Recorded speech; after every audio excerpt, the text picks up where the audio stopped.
Have you ever heard this phrase? Sounds pretty good, right? I mean, it's quite a proclamation, a call to an epic objective, an appeal to the people's pride towards resistance. The truth is, though, that over the years, this slogan has become one of the chants, the essential slogans of every protest, especially in Latin America, and especially in protests and demonstrations of Marxist, Leninist, Maoist, and socialist movements of all kinds. Con una consigna, un pueblo unido jamás será vencido, pero un pueblo tiene que estar organizado. Because throughout the 20th century, these types of chants, proclamations, and slogans supported a huge number of groups and protest movements throughout Latin America. This happened to such an extent that in many cases, these epic and brave slogans, they hid a far more terrible phenomenon. A phenomenon that became one of the most remarkable characteristics of the entire region: the guerrillas.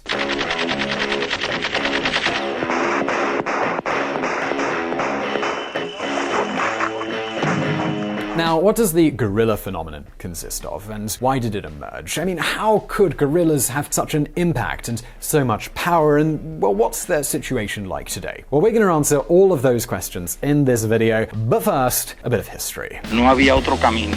Tenemos tomada la población. Rendite. The spark that ignited the flame. It's the 1960s. The guerrilla phenomenon is about to begin. The Cuban Revolution, it's just happened. And folks, we really can't talk about guerrillas in Latin America without taking Cuba's role into account. Yep, you heard that right. The Cuban Revolution was a great source of inspiration for all kinds of anti-imperialist, revolutionary, and communist movements. Not only that, but over the years, Cuba also became the #1 promoter of guerrilla groups in the entire region. Yeah, we could say that Cuba, it was quite a powerful state in that sense. But the fact is that the myth of the Cuban Revolution was the main reason that thousands of young idealists, in many cases with good intentions, helped turn Latin America into a hornet's nest. How could they resist the exploits of the great commander Fidel Castro, the leader that supposedly managed to get the revolution running with just 82 people? If he could do it, why couldn't others? I mean, get the rifle, boys, let's crack on! Well, many of these young people, they clearly felt this quite fervently. You see, the truth is that the revolution managed to triumph to a great extent precisely because of the excessive violence and repression of the Cuban dictator Fulgencio Batista. These were excesses that got a good part of the army, including several officers, who align with Castro's group. And by the way, did you know that unlike what's commonly said, this heroic revolution, it didn't really have a clear ideological objective? At first, in 1959, Fidel Castro, he never tired of repeating again and again to the Cuban people, among others, that he wasn't a communist. Fidel himself, he said this: I know you're worried about whether or not we're communists. I want to make this clear. We aren't communists, I'm not a communist, and neither is our movement. Fidel Castro. Very good. Not communist at all. And in a future video, we probably do need to talk about the Cuban Revolution, so we'll do that at some point in the future. But folks, many members of the revolution, they were communists. However, it wasn't until 2 years after the revolutionary triumph in 1961 that Fidel declared himself a Marxist-Leninist and proclaimed the socialist revolution. Viva Lenin! Viva el internacionalismo proletario! Viva la Unión Soviética! And here, folks, we can ask ourselves two questions. What changed in these 2 years, and why is this important? Well, listen up.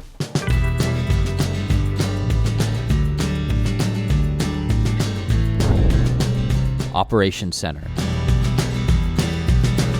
Let's be clear. Washington politicians never believed Fidel Castro's statements denying communism. In fact, they saw this new regime in Havana as a danger during the Cold War. That's how the disastrous Bay of Pigs invasion attempt emerged. At the same time, this was quite clear to the Soviet Union leaders. Cuba meant an incredible opportunity, and mainly for 3 reasons. First, by allying with Cuba, they'd gain a very advantageous geographical position to the United States. They would have a friendly territory and a military base just a few kilometers from the American mainland. Second, a socialist Cuba would mean a new satellite state, thus reinforcing their position in international politics. And third, Cuba could become the operations center to spread communism in the US's so-called backyard, that's Latin America. That way, folks, the Soviet Union's chances of winning the Cold War, they absolutely grew stronger. And you know what? As we usually say here at VisualPolitik, so it was said and so it was done. The regime, then led by Nikita Khrushchev, concentrated on consolidating its relations with the new Castroite Cuba. And it was quite a strong focus. From that very moment, Cuba became a center for training, financing, and supplying equipment and weapons for their revolutionary movements throughout the continent. That's how Havana became the biggest guerrilla uprising promoter in Latin America. The duty of every revolutionary is to make the revolution. The Second Declaration of Havana, February 4th, 1962. The idea developed by El Che was that a small group of activists could initiate typical guerrilla war actions and blow up existing institutions to spread the flames of the socialist revolution. And not just that, they also promoted a new strategy known as cultural Marxism. This, by the way, it's still seen in many places. So what exactly does this strategy consist of? Basically, it's using education and culture to help communist and revolutionary ideologies infiltrate society. To this end, the Cuban regime supported the creation of songs, poems, university writings, and literary works of all kinds with a common characteristic. All of them were steeped in revolutionary ideology and, among other things, extolled the guerrilla figure. Take education and culture, and the rest will add on. Antonio Gramsci. Now, do you want to know more about how Havana supported some of the most famous guerrillas? Well, listen up.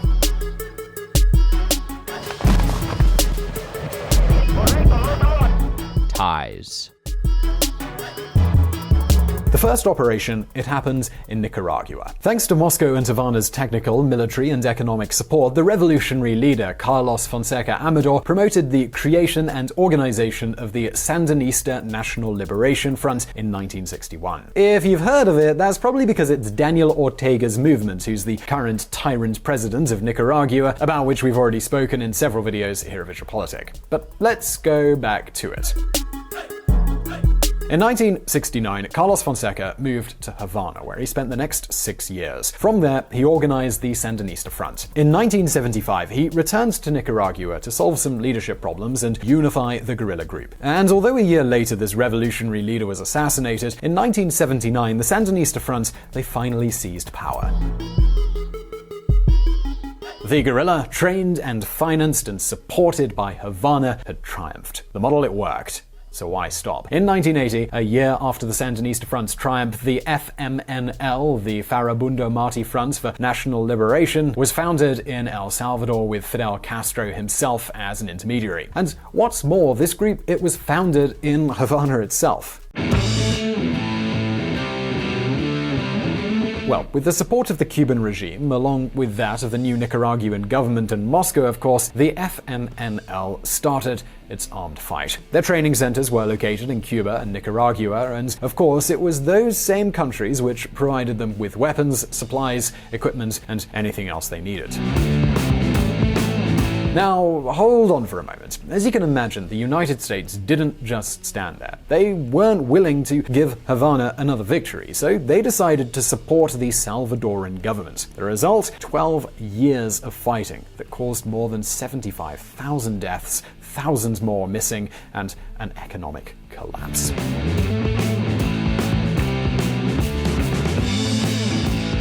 I think that now we can begin to understand the magnitude of the violence that has destroyed so much of this region. The fact is that on this occasion, the guerrillas, they didn't achieve a revolution, and after the peace agreements of 1990, they formed a political party. Today, this party governs El Salvador, and of course, it hasn't hesitated to support Daniel Ortega's Nicaraguan regime. But don't think for a second that this situation has happened solely in Central America. Not at all. The southern countries, they also had their share. South America also underwent a wave of revolutionary movements. In fact, throughout Latin America, more than 100 guerrilla groups caused enormous damage. Almost all of them were encouraged and supported by Cuba in one way or another. That's certainly true for the most famous guerrilla groups: FARC, the April 19th movement in Colombia, and the Shining Path in Peru.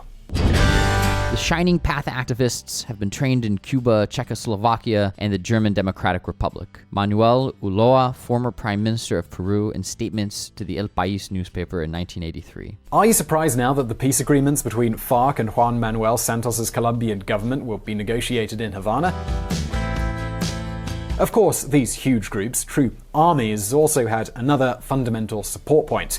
That's drug money. Yep, these groups ended up becoming drug traffickers, a business from which they obtained the enormous resources they needed to continue the fight. But also don't forget that Cuba also went into this business. We told you about that here on VisualPolitik in a recent video about narco-politics in this region of the world. Yes, the Cuban government even associated with Pablo Escobar himself. And that's not all. The last example of Cuban infiltration we all know was in Venezuela, and we've already seen how things are going there. Folks, Cuba's influence on Latin American politics in the last 60 years has been terrible. Havana has played a major role in backing guerrilla groups and regimes that have done absolutely no good for Latin America. Yeah, and I know nowadays some people still view these groups with a certain romanticism, but that really is a mistake. Beyond the feats and the myths, the real story, unfortunately, is terrible. But fortunately, the guerrillas are now at their lowest point in decades, and that, at least, is good news. By the way, many of the guerrilla groups, they weren't just Havana's fault. In many cases, they were the fault of a terribly extractive oligarchy that controlled their country with an interest in nothing but maintaining their own privileges. This has also been one of the great evils of the region. So with this video, we can hopefully now better understand how so many guerrilla groups suddenly emerged in Latin America and why relations between Washington and Havana have traditionally been so bad. The story, it goes far beyond the missile crisis. So I really hope you enjoyed that video. If you did, please don't forget to subscribe for brand new videos. Also, don't forget to check out our friends at the Reconsider Media podcast. They provided the vocals in this episode that were not mine. Also, this channel, it's possible because of Patreon and our patrons on that platform. Please do consider joining them and supporting our mission of providing independent political coverage. And as always, I'll see you next time. Very good. Not communist at all. ¡Viva Lenin! ¡Viva el internacionalismo proletario! ¡Viva la Unión Soviética!